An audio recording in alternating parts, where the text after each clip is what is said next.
Here's how to set up Face ID on your iPhone. Now let's just first head into these settings. If you haven't set up a Face ID or you just wanted to reset it and set a new one up, I'll show you both options. Keep in mind, you'll still be able to use that PIN code that you use to unlock your phone. You'll just also have that backup for the Face ID.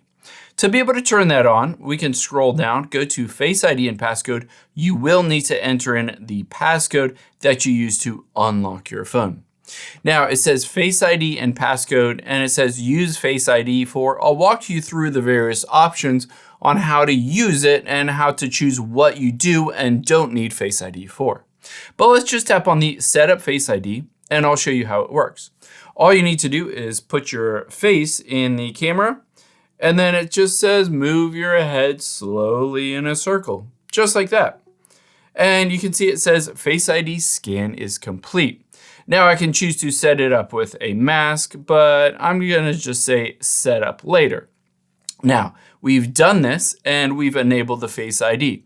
You can see it says use Face ID for, and I'm gonna turn on to unlock my iPhone, iTunes and App Store, contactless payments, etc.